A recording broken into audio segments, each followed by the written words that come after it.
Welcome back to another exciting episode of ECW Hardcore TV, where our motto is, if you're dressed, you're subject to wrestle. I'm Rennie Detour from the Tribune Review. I'm Brian Krasner from the Daily News. Oh, okay. Joining us as always is Jim the Bruiser to our left, Tom Combetti to our far right. We heard a little bit about ECW. What, do you have something to say? Or You call me far right. Am I a fascist or what here? I'm not going to get into by the the way, political scheme of things. Do you have to be dressed to be subjected to wrestle? I mean, Well, what about the water wings, though? A lot of guys in ECW have water wings. yeah, Axel used to wrestle with him before he was on his way out. But actually, we wanted to talk a little bit about ECW and the lack thereof. A lot of the talent has decided to migrate someplace else. We want to talk about ECW and say goodbye. Yeah, we don't mean to laugh and be insensitive. Yes, we do. That, yeah. It really does kind of look like what we've been saying on this show ever since it was born. ECW is in a lot of trouble. That's actually an understatement. ECW is on death's door pretty much. So I think it comes time now where Paul Heyman must decide: do we let it pump in food into its veins, through tubes, or do we let the thing just die? Not to be insensitive, seriously, but Are you saying ECW has a living will?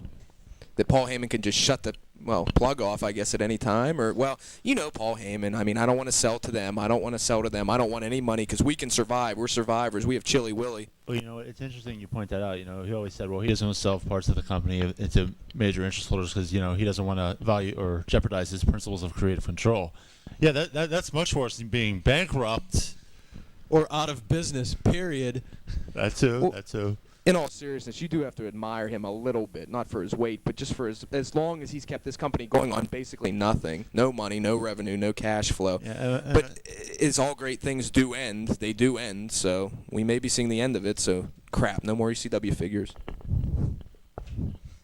But let's face it, when Justin Credible already signed and sealed with the WWF, Jerry Lynn talking to him and several other guys looking elsewhere, even when Paul Heyman comes out and says, I'm just going to let the guys, if they get an offer, they're free to go. What a crafty business genius he is. Go ahead. We don't need you. Hell, like Mike Whatever. Awesome. Yeah, that contract doesn't mean anything. Well, the interesting thing about Justin Credible is back a couple weeks ago, whenever we really first started talking about this, Justin Credible was one of the members of Paul Heyman's core group where he decided if ever was going to be a relaunch, he needed to have Justin Credible there. So that's got to tell you something, because Justin Credible's not going to be there. Justin Credible signed it's a 3-year deal with an option with the WWF last week. So the part of the core group's gone. So that's really got to tell you where this is headed. Well, that and so much the fact that this is the same guy, Justin Credible, who kind of badmouthed the WWF with good reason with the Aldo Montoya gimmick and things like that. So this shows you the kind of state that ECW is in, the fact that Justin Credible would go back to Vince McMahon. Because there was a time maybe a few years ago when he said, no thanks, I'd rather stay. So that's an indication of where ECW has been headed in the last couple of years. Well, let's not also forget you have Rhino, the second world champion, probably on his way out with the belt, the first being Mike Awesome. So when you have your world champion going elsewhere with the belt or without it. That's 4 straight champions going. Well, I mean actually showing up on another TV show, not with the belt, but as the champion. But let's bring up the fact, we criticize ECW a lot, and rightfully so, but let's face it, I don't know if wrestling needs a third promotion like ECW, but there is a place for ECW in the landscape of wrestling, and there's going to be a lot of people who are talented and do have some creative intelligence that are right now out of work. You mean like Joey Styles? Yes, exactly. Where's he going to go? Exactly. I mean, maybe he'll be an XFL broadcaster. Well, here's the imperative question. Even though the company is going to fold eventually someday, are they still going to sign autographs at local shop and saves and Giant Eagles? 4 hours, Tom. The hardest working damn unemployed wrestlers in the world. Not 3, not 2, but 4 hours. Yeah, well, just going back to what Jim said about there being is a room for third promotion, I think there definitely is. Because I think that what you're going to see now is without having this third big group, a lot of the younger guys like your Kid Cash and Christian York, Joey Matthews, Simon Diamond, guys like that, who are too good really to be just squandering on the independent circuit, but definitely aren't ready enough for the WWF or WCW, have nowhere to go right now. And XPW, I'm sorry, is not an option. So really, the best thing right here would be for Paul Heyman to just go ahead and sell the company to somebody else and just start from the ground up so that some of these guys do have a place to go. Well, you talk about having a place to go. perhaps, and this is just a theory, that the WWF, if they would sign a few guys away from ECW, maybe send them down to Ohio Valley Wrestling, let them work with Jim Cornette. I mean, to me, I think that's a logical option for these guys. I mean, let them get some seasoning down there. Obviously, you have veteran guys like the Big Show being demoted down there, and from what I heard with a conversation with Jim Cornette this past weekend, they're drawing nice numbers down there, and it's almost like it's a third promotion. So that's definitely an option for guys like you said, like Joey Matthews and Christian York. But those are just guys that are under contract at the WWF, correct? Or am I wrong on that? Yeah, they're basically, I would think that the guys that are under developmental deals with the WWF. I think there's some that aren't, though. I think most of them are, but I think some of them aren't. Yeah, but so it's really not I don't want to say a true third promotion. I mean, if they are doing well, hats off to them. But you just can't be an independent worker and go there. I mean, you have to have a connection with the WWF, at least a developmental deal of some sort. Yeah, but I mean, ECW is fairly national company. I mean, you've had some exposure on pay-per-view. You've had brief exposure on TNN before they, slit their throats. Right. So I don't think it would be one of those situations where you're a no-name wrestler calling up the WWF or Jim Cornette saying, "Hey, can I have a job?" It's more or less like, "Well, this is what I've done," and the WWF's not, unlike WCW, is not going to call and ask you for a tape. Like, what have you done recently? I mean, I think that Jim Cornette would be open to signing some of those guys away. Well, anything's possible, and there's the whole other issue of whoever gets signed by the WWF or WCW is going to be so badly misused it's not going to matter anyway. So ECW, as far as, he's from ECW, well, that's going to be in title only. As far as, coming over with a big bang. Well, Taz did do an interview on Raw this past Monday with Chris Benoit. Very well used, by the way. Well, you're jumping ahead. We're going to talk about that next time with some of the guys that are going to be leaving ECW and where they may be headed. There's a slew of them. So if you want to come back, if you haven't heard this stuff already, we're going to bring up some of these guys and talk about maybe where some of the best places for these guys to end up will be and where they probably will end up. Get your notepad ready.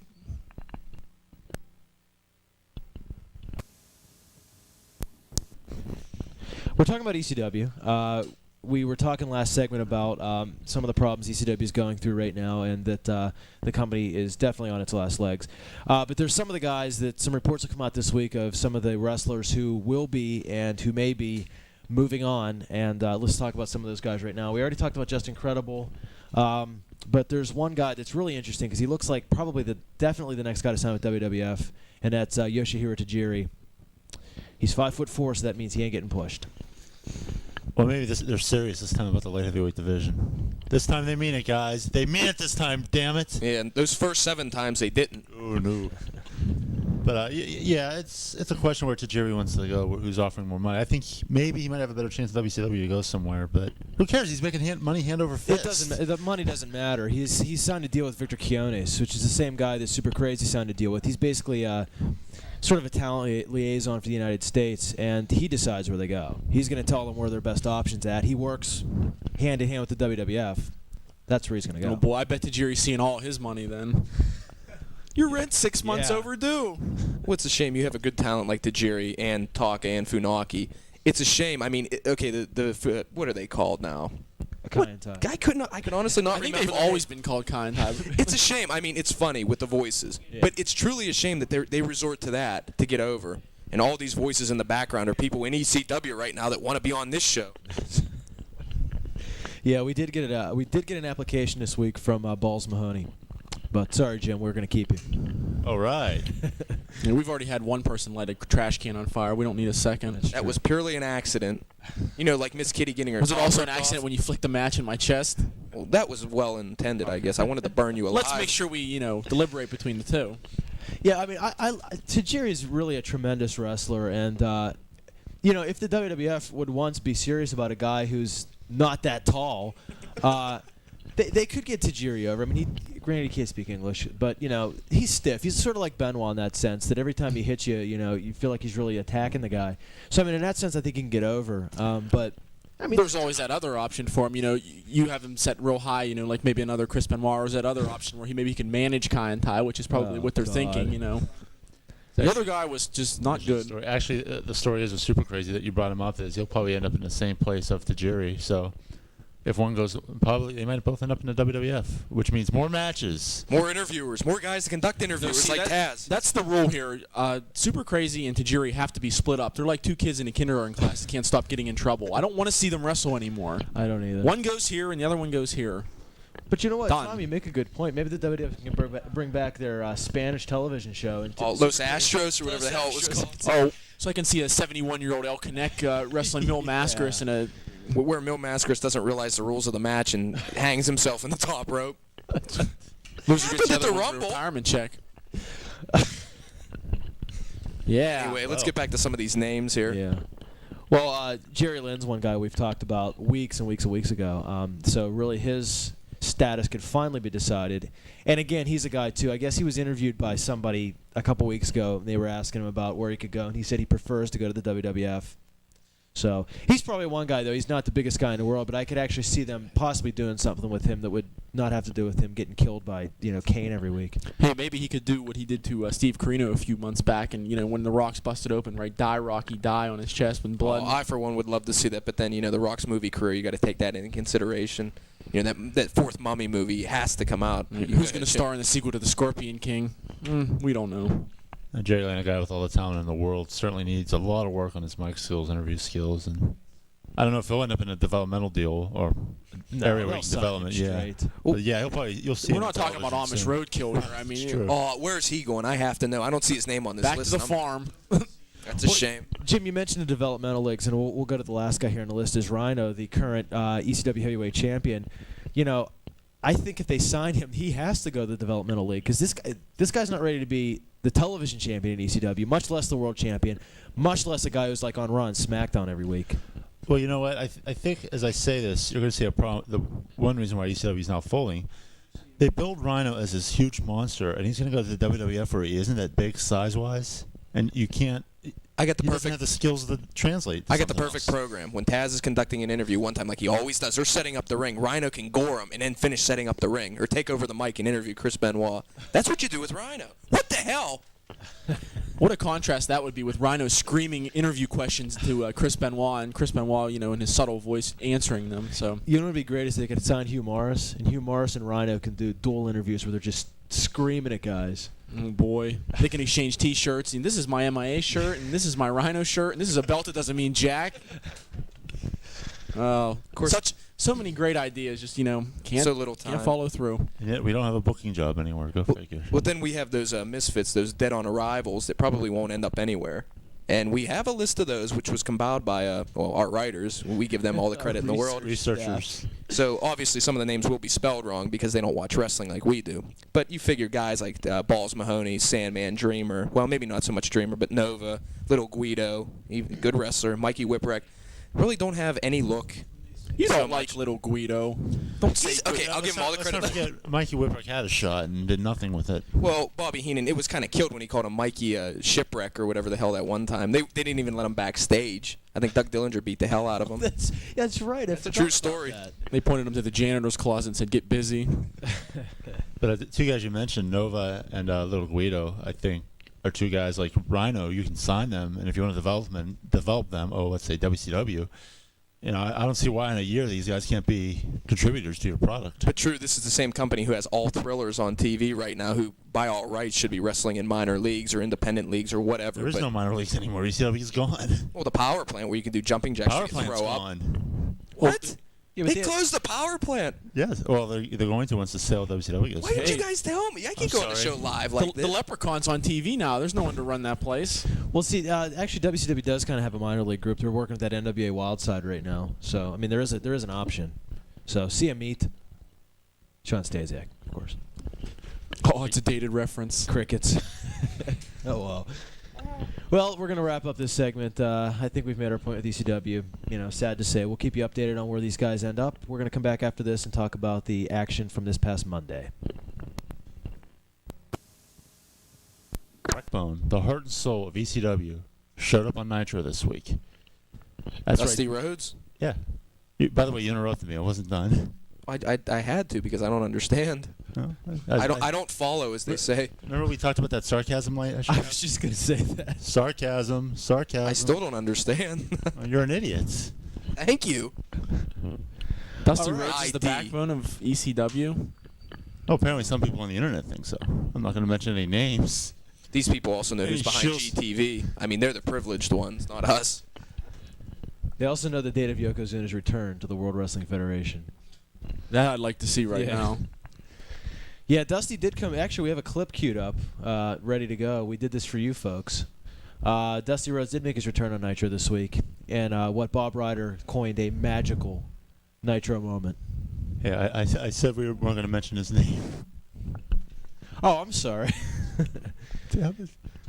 You see, the thing is, at least my opinion on Dustin is, for a couple weeks he'll look okay, and then it's after that it'll just be the same old fat, unimpressive, unmotivated Dustin Rhodes, and it won't mean anything, and that's the thing I worried about. But hopefully, like you say, Jim, with the return of Booker T, maybe it can just carry him into that. And, let's not forget the one-dimensional offense for Dustin Rhodes.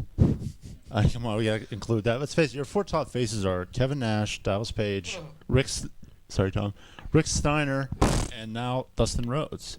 Oh my God! I hate to say it, Dustin Rhodes is my favorite right now out of these 4. My colon's tight. And man, do they miss Booker T.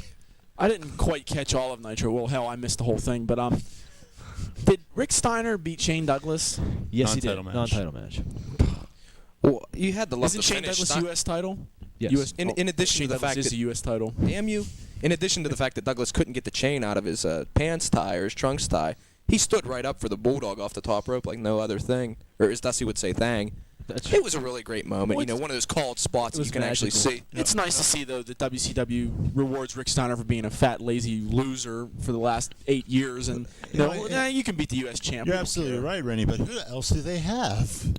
Anybody but Rick Steiner, I would gladly take. With Paige dropping fans at book signings right and left. Yeah, hell, 2 you years can't rely on after him. 2 years after the book comes out, he has another sign. Can you imagine that if Paige ever wins the title again, all the fans in the ring or in the arena are just going to die because they can't take it because he's so charismatic? That was the worst segment I've ever seen in my life. Oh, no. Eric Watts and the STF at the gas station was bad. That was truly magical. That was great. That was one of my favorite moments ever. You think he got out of paying for gas? Oh, that's another question. Yeah. Just to bring up one point, just to go back to Dusty for a second, something that was really bizarre about that segment is WCW did something they never do, and it was smart booking. And the reason I say that is they were in Baltimore, Maryland, which is a really heavy WCW area, and I realize half the arena being blacked out makes me look like an idiot, but NWA was always a really a big draw in the Baltimore area, and same with WCW. So Dusty Rhodes was always just huge there. So that was a smart place to bring him back because the people there have been watching Dusty Rhodes most of their lives, so I mean I give him credit for that. And Wasn't that recently always the location of the Great American Bash, too? Yeah. Let's face it, most of them are probably still drunk from Sunday, so it didn't really matter anyway. Some of them are probably still there from the Great American Bash. Yeah, but let's, you brought up Rick Steiner's name. What do you mean there's nobody else? Who else can you elevate? Who else? Who else would be Anybody. reasonably? A footstool. I didn't hear the Cat's name be mentioned, and I'm a little miffed about that. Cat's already in a role. Oh, okay. Well, here's the thing where it's like... when you have no faces and Sid goes down with an injury and you already turned Mike Awesome 2 weeks ago, who do you have left? Well, how about the guy who's been sitting around in his shorts and his wife beater for a month jobbing out to everyone? Isn't it time to do something with Billy Kidman? I mean, let's let him get up there. Granted, he hasn't looked very motivated, but, neither is Rick Steiner. And Billy Kidman brings a hell of a lot more to the ring, and he's got a whole lot more potential left than Rick Steiner does. And I mean, I'm not a big fan of the Filthy Animals, but what about Conan? What about Ray Jr.? Start using these guys. They've got more potential, and there's more to grow, and there's more room to grow with these guys than there ever will be with Rick Steiner. You're absolutely right, but who's going to believe Billy Kidman coming out with Kevin Nash and Dallas Page? Now the problem with that is Give him the rub. I don't think anyone else would buy it besides us. Yeah, they will. People are stupid. What is in WCW worth buying right now? Not including the merchandise, by the way, with the MIA shirt, which I have to have. It's How true. about that $3 Wolfpack It's a shirt? shame. You have Sting on the shelf. You question. have Booker T eventually returning. Those are your faces. I mean, Right. not that I put a lot of credence in Sting's return, but go ahead, Jim. Well, no, I'm just as we close the segment, I'm going to kind of question: how about Hugh Morris in that role? That's another guy. Would have been perfect. Now, there's one guy they could have put in Rick Steiner's role. And nobody's going to buy Rick Steiner either. So, I mean, you're arguing apples and oranges here, and, I don't know. I just think, The fruit is rotten. I was going to make a really stupid analogy, but I think I was already halfway there. The math teacher used to do that with apples and oranges all the time. I never understood that. Well, that's going to wrap up the WCW package for the week. We're going to return. We're going to talk about Raw's War and SmackDown Extreme. Last segment. Let's jump a little bit into what? Something back there that I'm not aware of? Let's jump right into ring. to Monday Night Raw. I wasn't there. Woohoo, neither was I, Tom. I had to work. Hey, did you guys go? I feel your pain, Jim. Did you guys enjoy the show live and in person? No. Hey, you know what? For the people at home who are sitting around going, Is K-Quick really not getting a response, or does WWF not mic their crowds very well? Well, WWF doesn't mic their crowds very well, and K-Quick gets no response. But let's go into Raw right now. It was dead. I mean, Didn't we just do that? Nobody getting rowdy, huh? No, he's like, please move some things. The only guy getting rowdy is at home getting rowdy right now, and well, the WWF sent him there for good reason. Anyway, See what happens when you split up a legendary tag team? Oh my God. what one guy who woofs when he punches, and the other guy who, well, let's not get into that now. Legendary. Go ahead, Brian. No, I was enjoying the banter. Well, can we just call this We segment better stop banter it. then? Just Yes. We're going to go to a clip right now. We're going to look at the Steve Austin Triple H contract signing from Raw this past week. Tom, you had some poignant comments you wanted to make about what happened during this segment.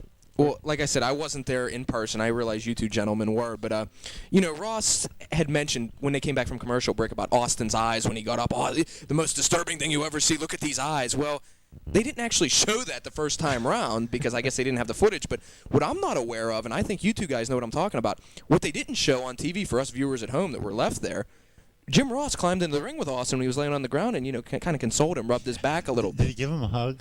Well, he kind of just threw his arms around him, like throwing himself on a cask. It's in between two pay-per-views that are much bigger. It just seems kind of odd to see that kind of build-up for that kind of show. Well, I mean, still at this point, we have absolutely no freaking clue what the main event at WrestleMania is going to be. I mean, we can guess all we want, but I'd rather see Austin Hunter at WrestleMania. But then, what do you do with Angle? Screw The Rock anyway. What do you do with Benoit, which he should be in the main event all by himself with the belt, just standing in the ring? No, I'm Jim Ross for Chris Benoit, by the way. There's Shawn Michaels, too. We don't know what his status is. Well, I mean, somebody else can set up the ring. He doesn't have to do the head on the biggest show of the year. But let's go back to the contract signing real quickly. I don't know about you guys, but I felt going into this like, dear God, it's a contract signing. Who really cares? But I think WWF actually booked this very well. I mean, the swerve was really good because, when Hunter took Austin out, the way they've built Hunter's character is, I think a lot of the people, and I know I was feeling this way, was like, how are they going to get out of this one, And having Hunter not sign the contract, attack Austin, then sign the deal, thus preventing Austin from attacking Hunter, I think was a great move.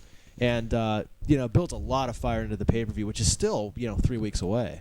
Yeah, it was a nice move, but I'm going to talk a little bit about what Jim said about why not save this for WrestleMania and why put it on a pay-per-view that normally people aren't real interested in, don't really buy. Well, that's just the reason why. I mean, I think you put this match in No Way Out because I don't know what the rest of the card's going to be, but this is like he said, a big match, and it's something maybe that'll get people's attention for this February pay-per-view. I mean, last year, we had the Cactus Jack Triple H retirement match, and you could say the same thing. Well, hey, why not save that for WrestleMania? Because you got to sell this pay-per-view no matter what. That and the fact that, you could always have something bigger for WrestleMania. You mentioned Shawn Michaels' name. And just to go back to your original point quickly, that's exactly what I said to myself at home is, how are they going to get out of this one with when Triple H attacked Austin? Right. So, great job on their part. Well, I'm going to nitpick right now, and I really don't want to do this because I hate it, but would you sign a contract if you didn't know what the stipulation of the match was? And as they said last night, as Vince McMahon said last night, the stipulations are still to be announced. What kind of match? Did he not say that? Or maybe I'm just making things up. Well, a thinking man probably would not, but I don't we're not dealing in understand. reality here. That's the Of course, only I know problem. we'll get a couple emails on that. I misspelled Vince McMahon's name or something stupid. So let's talk about nitpicking, but I don't know. Well, I think if you guys are done talking about this whole Triple H Austin saga, if we got enough You got Jim Jim Ross's name in we it. got enough Jim Ross comments about how he loves Steve Austin and wants to make out with him. I mean, I think we're in good shape. So, oh well. There was actually a main event on Raw, not much of one actually, when I went home and watched it. The Rock, Chris Benoit, God bless, Chris Jericho, and The Big Show wrestled in a number one contenders fatal four-way match to see who's going to face Kurt Angle on SmackDown, which has already happened. The Rock won again, and I know Tom was pleased, and I'm actually starting to agree with him, which is scary, that The Rock is being over-pushed and crammed down people's throats, and Superman Rocky is just not chiming anymore with me. Well, you know what? I agree. I agree with you, but in one sense, I would agree with this move if this is how they're going to do things. If Angle's given a win over The Rock, then I agree with it. Because if he's going to go into WrestleMania fighting Steve Austin for the title, he needs a win like this going into it. Because he has to beat a big star so that people actually go into WrestleMania thinking, well, maybe he can beat Austin too. If that's why they're doing this, then I say I have no problem with this. But if they're just putting The Rock over to put the belt on him again, why? For the 6th time, mind you, And 2 ladies and points on gentlemen. that, just to back up your point, I think this is the time where Angle needs a clean win over The Rock. I agree. If you're going with that theory. Now, if The Rock wins, heads into WrestleMania with the belt, if Austin doesn't lose the belt, Rock needs to win that match. I mean, he absolutely needs to win that match. Yeah, he does, but he's filming a movie a month later. I mean, Can you say transition champion? Then you go with Angle. That's the problem. I mean, but you harken back to WrestleMania 15, where Rock and Mick Foley traded the belt 63 times. Leading up to Look the at the show. moron who was writing that, though. Well, I agree, but that's why you got to be better than that. Now, Here's the thing before we leave this segment. You've kept the title on Kurt Angle since November. I mean, he's gotten a couple big wins, the Hell in the Cell. He got pinned over Triple H. So I think, just keep the belt on him till WrestleMania. That way, whoever beats him at WrestleMania, if it is Steve Austin, it makes that win seem so much more important because you Exactly. beat a guy that's had the title for 5 months. That's what is precisely the it. purpose of taking it from him now so Rock can have it for 8 weeks? It just doesn't make any sense. Exact. Couldn't put it better myself. Okay, we're going to come back. We're going to talk a little bit about Vince McMahon's horrible and dirty Extreme Football League. So we'll be back. I guess by the time of this taping has already started, so you can We- let we us should know be if going someone has head-to-head. died on the field. So Yeah, there are new competitors. Is that good or bad? the Pro Bowl's this Sunday or tomorrow, so Yeah. there's competition right there. I guess actually it won't really be head-to-head because I think the game started at 4 o'clock or 4:30 on Sunday, and the Pro Bowl's at 8. Well, But I'm you just know trying to what? drum up. They're going up honestly- against the NHL All-Star game, though. Honestly, Wow. who the hell watches the Pro Bowl? Nobody. I could probably get a list of 5 names from this whole area. But Gee, that's what I really love, a game where a whole bunch of millionaires are standing around playing a pickup football game and In just Hawaii, laughing no on the less. sidelines about how they have money and no one else In does. Hawaii. Don't forget the in Hawaii part. Yeah, by all means, I'll gladly. the old timers Watch. games had more meaning. At least somebody was guaranteed to drop dead of a heart attack. Well, I'm insensitive again. That's out. That's Come rude, on, that's Tom, outlandish. I just somebody needs to muzzle me. Well, the way we talk, thank God for the XFL. Sorry, that was a cheap plug. I don't know why I did that. But anyway, why don't we talk about some of the teams? We have a very crafty list made up. We do, and it's written in pencil, which is great. There are 8 teams this year. The teams are the Memphis Maniacs, the Birmingham Bolts, the San Francisco Demons, Las Vegas Outlaws, Bret Hart's favorite team. yeah, the New York, New Jersey Hitmen, Chicago Enforcers, the LA Extreme, and the Orlando Rage. That's a typo. I think it's Orlando Rhino, but I'm not really. I think it's a prelude to These some two got a things to come. contract. Well, we said Rhino can't work in the WWF. Send him to the XFL. That's right. We should probably address the first question that is on a lot of people's minds is this league going to be scripted? And I think the fact that there are several maybe more than several, obviously, a lot of former NFLers in the league, like Jim Druckenmiller, Rashad Salam, John Avery, former first-round draft pick of the Dolphins. Those guys are in this league. I don't think those guys Well, look themselves at you go over there. know my I football, think man. this was John Clayton from ESPN stance. Hey, I know football and wrestling, nothing else. Just those 2 things. Yeah, and it's funny. You talk about is it going to be legitimate. I know a lot of the journalists in this country who have jumped down and stamped this into the ground. Sort of like our good friend on what's the guy on Fox Sports? Can't even think of his Jim name. Rome. Who said this isn't football. Keith Olbermann, It's, who in all actuality, it is basketball. By the way, Jim Rome. I mean, for the people out there who are kind of questioning this and wondering if it's going to be legit, because the WWF owns this, it doesn't mean that it's going to be fixed. Not everything Vince McMahon does is fixed. Let's put it this way: Disney owns the Anaheim Mighty Ducks. Fox owns the Los Angeles Dodgers, and both of those entities are known for movies and television. That doesn't mean their teams' games are scripted.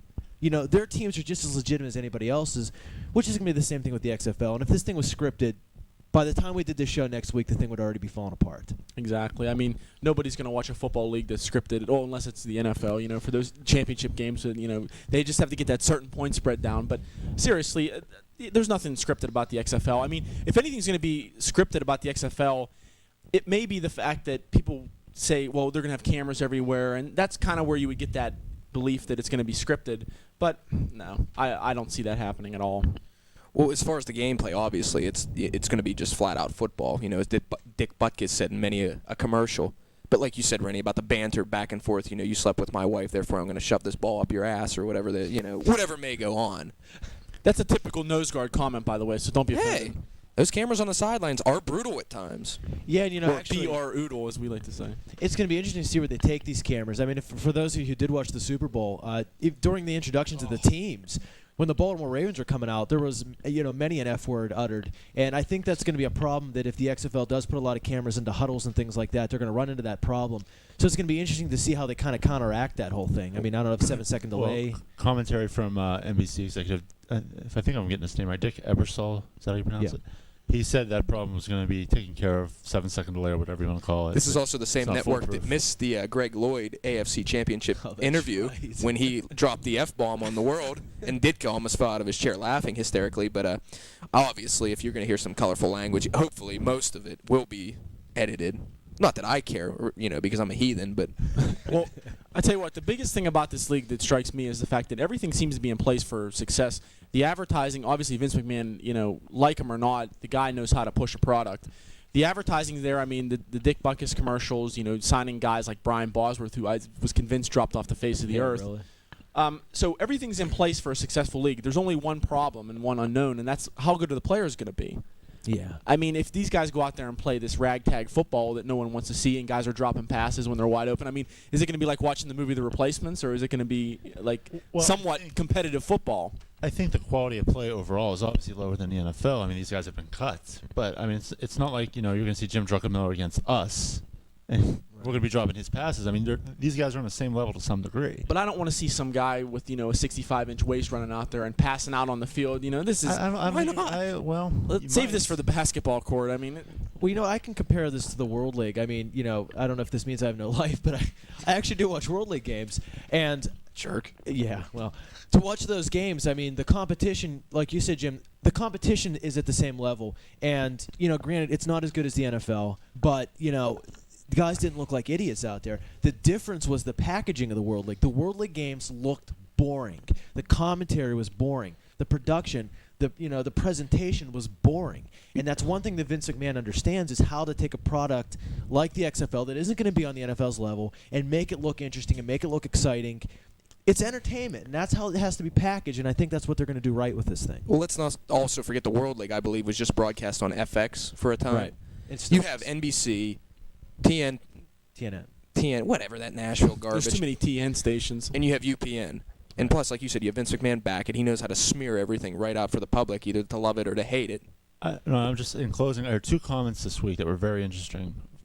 One was that, unlike other leagues, the USFL, the salary cost of the actual players is very low.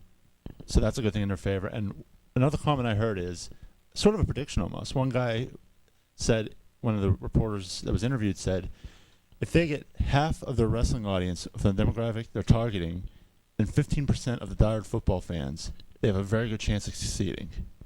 And you also got to consider they're going up against nothing right now. This is why the WNBA is successful. This is why the WNBA packs 18,000 fans into arenas. There's no competition right now. Hockey's not a factor.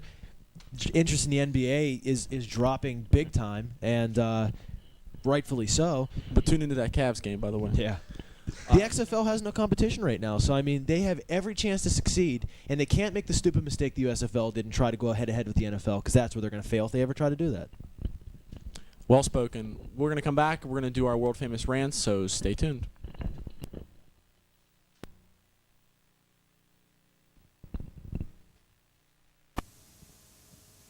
We wanted to see what was going to happen with ECW. My only comment to this is, how freaking stupid are you? When the WWF or WCW comes knocking, number one, you should jump. Number two, loyalty is fine. Loyalty is great. I respect, admire, and envy loyalty like that. ECW's dead, though. Get the hell out of Dodge. Go sign your contract. Go work in Ohio for 6 months, and become a star. Become a bigger star than ECW could ever push you. What are you waiting for, Rhino? Don't even think about this. Sign the contract and move on. Maybe he's waiting for one of those smacks on the back of the head, but maybe. You never know. I'm going to do something that we've never, ever done on the show, and that's compliment WCW, so here goes. We talked a little bit about how the WWF had shown interest in Tajiri and possibly even Super Crazy, and we talked, why even bother, because you don't even have a light heavyweight division. But one thing WCW has done is take a somewhat depleted light heavyweight division and actually made it somewhat interesting.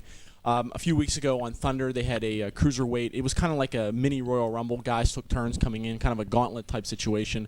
And a lot of their guys, although they're not over so much with the fans, are actually good workers. You got the Young Dragons, you got 3 count, 2 count, whatever you want to call them. Rey Mysterio Jr. kind of brings that veteran presence in there, and his little two horns, by the way, too. And then you look at the WWF, and it's a situation where you got so many great workers. You got Dean Malenko, Eddie Guerrero, Saturn, and even Kai and Tai, who don't get a chance to wrestle because now they're just a gimmick. And you could take Dean Malenko and you could push that light heavyweight division, but you choose not to. But yet now you're thinking about going out and getting Tajiri and Super Crazy. It's just one of those situations where the WWF is just kind of looking and saying, well, here's two guys we can get. Let's bring them in and see what happens. Think before you sign anybody. And as far as the light heavyweight division is concerned, if you want to start competing with WCW on that level, you need to start pushing guys like Malenko, Kai and Tai, and even that guy S.A. Rios, who has been banned from television. S.A. Rios, who had spearmint leaves on his pants during the Jack tapings, by the way. Maybe he's going to be like a Doublemint spokesman or something. Like that. Just, I guess, kind of building off what you were talking about, Randy. Not so much about the light heavyweight division, but some of the lesser-known guys in the WWF. I do think it is time to start moving some more guys up. I think it's starting to get to a point where things are getting a little bit clogged up. It's time for Chris Jericho to be moved permanently into a main event level. Same with Chris Benoit. It's time, and they need to do it, especially with they're going to be pulling Rock off of some house shows coming up over the spring when he's doing this movie. You're going to need guys like this, and they're two of the strongest workers they have in the company, and it's time for them to really put their confidence in these guys and let them go. Now, in that sense, you're also going to have to move some of your lower-level guys up, and just some of the guys you mentioned, Rennie, like Dean Malenko, like S.A. Rios, guys like that who, if they ever decided to do anything with the light heavyweight title or the European title, which would be another belt, you could have those two guys right there who can have strong matches every week on television. And there was a guy that, I tell you what, I've never been high on him, but after watching him this last Monday at the Jack tapings, and that's Albert, he needs a new name, but I'm starting to actually finally see a little bit of potential in this guy as just a badass. I mean, he fought J.R. Ryder and just beat him to death. And it wasn't like, some guy was just coming in and stiffing a guy for no apparent reason. Obviously, Albert's a very hard, tough worker, sort of like a Chris Benoit, sort of, just the way he hits. I don't mean the way he works.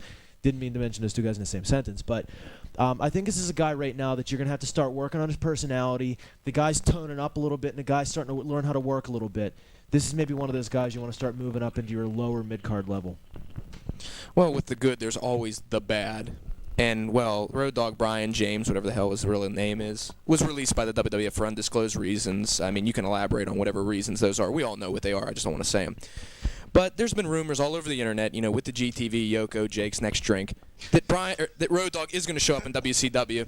And, well, basically, I've even heard it go so far as to say he's going to cut on the WWF, rip on them, shoot on them. Wow, hasn't been done before. You know why when Hall and Nash left, why they did that in WCW? People cared about them. They had a legitimate beef, not so much a beef, but when they were in WCW, it actually seemed like they were coming from the WWF. Why am I saying they ripped on the WWF guys? You're supposed to be there as my safety net. But anyway, along those lines, if Road Dogg does shoot on the WWF, what is he going to possibly say? I had personal problems and they fired me. There's a real compelling story. And I've also heard reports coming out of wherever that he may just retire. That's the best option, buddy, let me tell you. Go home with Bob, shoot some shuffleboard, throw some lawn darts, do whatever you Armstrongs do. Dye your hair, be a ref for WCW. You can achieve status like Steve, your brother, like no other. And let's not forget about Buzzkill in WCW, Brad Armstrong. They did wonders for him when he wasn't ripping off his brother, obviously. But my message to the Road Dogg, who's been a big target of this show, retire, please. I'll give you a round of applause on the next show. We'll have a moment of silence. But also, on an unrelated note, by the way, I'm going to whore myself out a little bit this week. I have a little plug for the gentleman who does... No, this is a serious plug. Guy who does our music at the beginning, Tim Hartman and his band Jameson, released a new CD called Thank You, Ben Cooper, available locally at Camelot and CD Warehouse, or order it or just visit Jameson on the internet at jamesonmusic.com. And by the way, ladies, Tim Hartman is single, and he wanted me to tell you that. Just to elaborate real quick on your Road Dogg thing, I could see. Elaborate on rants. I'm going to do it for this one time. Is that a rule? Bear with me. I could just see the shoot interview he's going to give. I have no talent, and they pushed me to the moon. There's the shoot interview from the Road Dogg. As long as he says, and that's a shoot, I'll be happy with it. Hey, but when WCW rehires Scott Hall, which you know is coming now, he'll have someone. It's the wild and crazy guys. He'll have someone to party with, per se. What are you talking about this week? Beat you to it. Ah, damn you. My column is my column Sharpshooter. It appears in the Daily News. You can buy that on newsstands everywhere today. Check it out on the internet, www.dailynewsmckeesport.com. and I'll be talking about some of the ECW guys. If you want to read my column, you can pick it up on the newsstands tomorrow, or you can read it on the web. It's www.triblive.com/sports. Read it. And Tom, since you do so well with the plugs, plug that website. Once again, it is up and running, by the way, and I realize some of you fans and loyal readers have been there. Pro Wrestling, well, WWW, I don't know if it'll come up if you don't use the WWW, but wow. ProWrestlingReview.com for all the latest in news in the world of wrestling and what Brian will be eating for dinner tomorrow. All available. ProWrestlingReview.com. I'm taking suggestions, by the way. Well, it's just Pittsburgh. Chipped ham's good. I was thinking pasta. Come on, Rennie. What do you want Brian to eat tomorrow? I don't know. He can eat that cardboard ECW figure if he feels like, and it doesn't matter to me. Well, Tom, finish us off. Oh, I forgot I still do that. Well, for myself, it's been a while. Myself, Brian, Rennie, and Jim, this is the Pro Wrestling Review saying Godspeed, and we'll see you next week.